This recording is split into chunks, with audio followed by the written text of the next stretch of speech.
kàddu et di nuyu ñëpp si nekk si turam ak santam et di delluwaat ci ginnaaw di sant suñu borom di julliwaat ci sang-sang yi Seydina Muhammad sallallahu alayhi wa sallam vraiment di am mbégte lool vraiment tey boo xoolee je ne trouve même pas les mots pour wax li nga xam ne moom laay ressentir waaw sinon rek di dalal sama xarit yi samay frère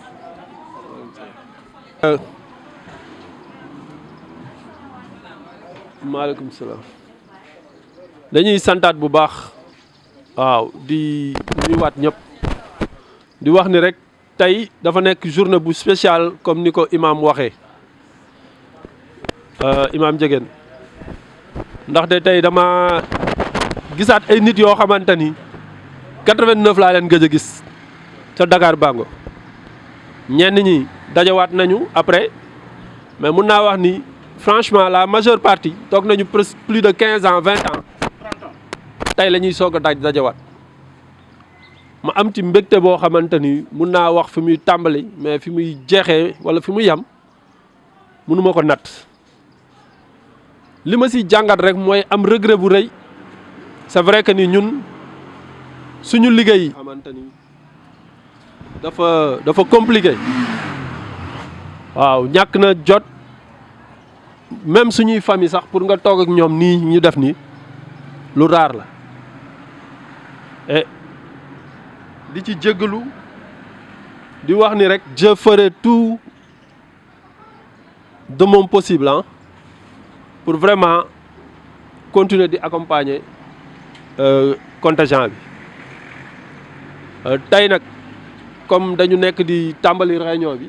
je pense que ni président ñu ngi lay sant bu baax yow it sa taxawaay gis nañ ko rafetlu nañ ko parce que man damay déggante ak moom lu bari dama toog ci jamono yi passé mu woo ma na ma honorable vraiment moi en tant que président dama bëggoon pour nga jël tour bi comme ça gars yi ñëw sa kër ñu toog waxtaan ma ne ko président loolu doo ma ko wax ñaari yoon man Fall suma frère la suñ ñaari papi yi ñoo bokk benn baay toog na interpellé na ma si ma ne woon ko dinaa jël tour mais moment bi ma ko nattoon dafa tombé sama wayjur feebar ma dem yàlla bàyyiwu ko mu mujjee faatu depuis boobu nag ma sursoir ko waxaatuma ci mais keroog la ma Diop Diagne interpellé rek ma ne ko mun nañ jàpp ni le 22 dama koy jël donc nii lañ ko waxtaanee deful sax un mois mu ne ma daal su ma sañoon daal nga jël tour bi ma ne ko dinaa ko jël man nag dama bëgg wax ni rek man dama bokk ak yéen parce que dama partagé ak yéen loo xamante ni mënuma ko partagé ak beneen doomu aadama et du ma xool jamais ci statut bi ma nekk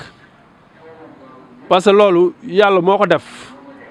tey ñii ay gendarme lañ ñii ay policier lañ ñii ay maçon lañu ñii ay soudeur lañu ainsi va la vie waaw maintenant li am solo mooy lii ñu def nii ñu toog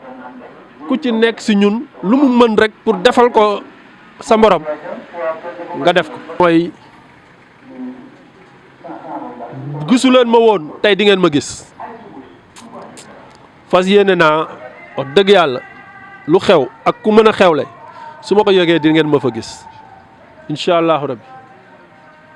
waaw bëgg naa daal ngeen gën ma impliqué pour ñu gën a ànd liggéey li nga xam ni moom la ñu yàlla boole. maintenant man dama nekk aussi ci di liggéey ak koo xamante ni mooy njiitu réew mi dama doon toog chaque fois su ma duggee ci groupe bi des fois ma xaw a am ay problème parce que loolu moo gën a tax sax ma def. man damay politique ànd ak son excellence le président Macky Sall te wax dëgg yàlla dama déparé zéro ba egsi tey fi ma egsi politique nag dañuy wax boo ci nekkee di ko def ba yàlla dogal nga nekk député amal njariñ lu bare ci biir suñu amical bi mais loolu aussi mënu ma ko am ci xam-xam mënu ma ko am ci doole mënu ma ko ci am ci leneen lu dul ci politique bi ma nekk donc dafay baax aussi yéen ñi nga xam ni xëy na peut-être parce que ku ci nekk am nga sensibilité boo nekk kii mi ngi ci jumaa ja kii mi ngi ci beneen parti mais man damay ñaan leen parce que du question ni maa ko doon tey bu ko keneen nekkoon mu nekk sama classe man su ma nekkoon beneen parti sax dama koy jàppale su ma nekkoon ci leneen sax dama koy jàppale pour intérêt bi may am ci lool parce que tamit man il m'arrive des moments yoo xam ni lu jëm ci social man damay toog des fois Macky Sall may ma 10 tonnes ceeb mais loolu des fois fii laa koy wàccee Grand Yoff yëpp màbb daw damay bëgg des fois aussi ngeen xajal ñu ci biir amical bi parce que li ñu nekk di def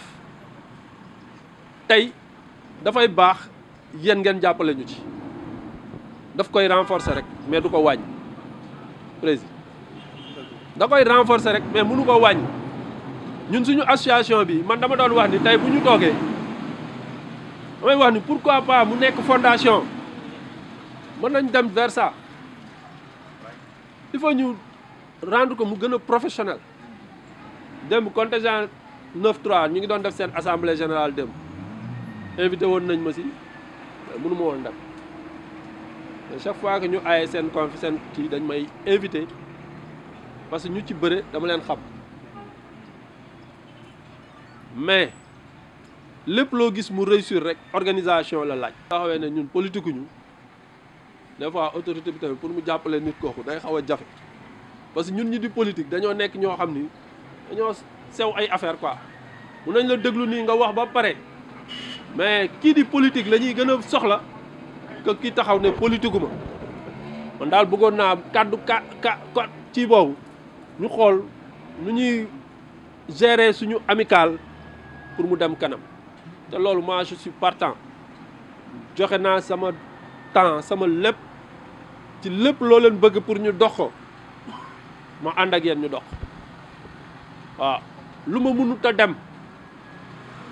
ku si nekk si ñun am na oto mais man sama oto mun naa ko joxe bu ñu doon dem ba Tamba sax je suis prêt à ça laajuma kenn carburant laajuma kenn lenn man je mettrai lépp su jaree ma wut ordre de mission bañ a dem sax jox ko baro wala jox ko imam ngeen dem ñu dem rek la ji li ñu war a rek mais daal jàpp leen que ni man dama bokk ak yéen mënuma gis sama bopp ba raw leen waaw mënut a nekk parce que man maa nekk koo xamante ni même samay xarit député sax lañ may wax ne yow dafa mel doo autorité dunduma ko